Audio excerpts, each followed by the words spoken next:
Olá, sou César Ribeiro. Nós estamos vindo aqui discutindo a saga da criatividade.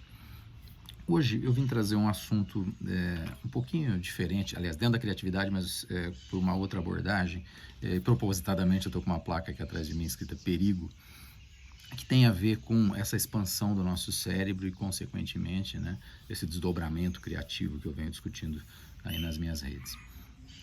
O que eu venho trazer hoje? Eu venho trazer a história da expansão rápida do nosso cérebro, que tem a ver com a flexibilidade cognitiva, que é a capacidade, a plasticidade que o nosso cérebro tem de criar cenários. E vou trazer o medo, que na realidade é uma resposta biológica que o nosso organismo tem frente aos perigos. E o medo, né, nada mais é do que um instinto de sobrevivência. Mas o grande problema nosso do medo não é o medo em si, mas juntado com essa flexibilidade cognitiva, que é a capacidade, a plasticidade do nosso cérebro de criar cenários, eu quero trazer a ansiedade. E a ansiedade é um subproduto, né, do medo. E o que é esse subproduto e o que é a tal da ansiedade? A ansiedade é a capacidade que nós temos de prever cenários, e obviamente cenários negativos, cenários que nem aconteceram ou hipoteticamente nem vão acontecer. Em média, 90% do que a gente pensa de negativo não acontece. Então eu quero discutir um pouquinho sobre a ansiedade. E para discutir sobre a ansiedade, eu não quero falar, né, pelo ponto de vista psicológico, até porque eu não sou psicólogo, não tenho proficiência para discutir sobre isso. Mas eu quero trazer um caso, um fato histórico, que foi a Guerra da Coreia. O que foi a Guerra da Coreia?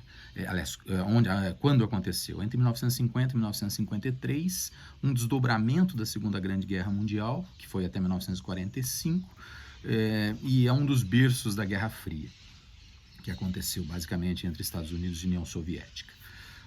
O que aconteceu na Guerra de Coreia de tão curioso, que tem a ver com medo e principalmente com ansiedade? Coreia do Sul, Coreia do Norte guerreando, Estados Unidos e União Soviética aliados, né, desses opostos, e os soldados americanos, quando capturados, iam para campos de concentração norte-coreanos. Esses campos de concentração norte-coreanos imitavam, em parte, os campos de concentração alemães, com a história da violência física e tal, mas o pior de tudo não foi isso nos campos de concentração norte-coreanos. O pior de tudo foi a violência psicológica a que os soldados americanos foram submetidos. Que espécie de violência psicológica foi essa? Funcionava mais ou menos assim. Soldados norte-americanos capturados iam parar nos campos de concentração norte-coreanos, sofriam a violência física, mas o pior de tudo era a violência psicológica. E o que aconteceu aí? O que acontecia aí? Os soldados norte-coreanos faziam uma espécie de dinâmica de grupo. É óbvio que não era esse o nome, né? Mas para a gente contextualizar aqui. E nessas dinâmicas de grupo com soldados americanos, eles faziam entre 10 a 12 soldados, reuniam esses 10 a 12 soldados, e faziam com que esses soldados delatassem uns aos outros, dedurassem uns aos outros. Falando, né, o que ele devia ter feito e não fez. De repente eles abriram fogo, né, atiraram para cima de uma vila com famílias, com crianças, né, trazendo todo esse cenário caótico de guerra para o consciente dos soldados americanos.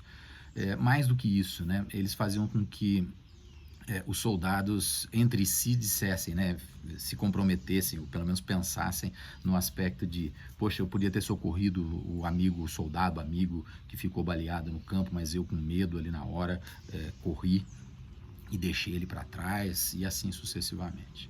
Então, quer dizer, o que os soldados norte-coreanos faziam com esses prisioneiros americanos nesses campos de concentração?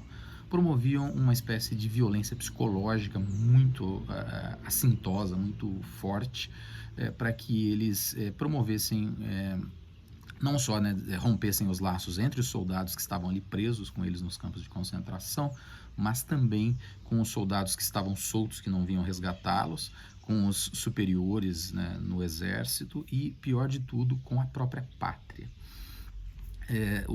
A violência foi tão grande nesse aspecto que os soldados norte-coreanos permitiam que até as correspondências negativas das famílias americanas chegassem até eles. As boas correspondências não chegavam, mas as ruins do tipo conta vencida, hipoteca de casa vencida, as casas iam a leilão, à venda, as famílias, as mulheres que porventura tinham ficado ainda nos Estados Unidos, que tinham ficado nos Estados Unidos, não recebiam mais notícia dos seus maridos e acabavam achando que eles tinham morrido e, né, casavam-se novamente, seguiam a vida, desistiam.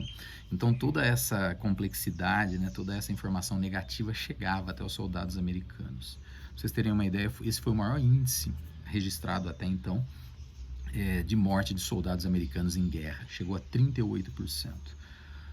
Então, né, estou trazendo essa questão aqui do medo, mas o medo em si, né, ele não é um problema porque é uma questão de sobrevivência, mas a questão da ansiedade e a capacidade que a gente tem de criar cenários negativos.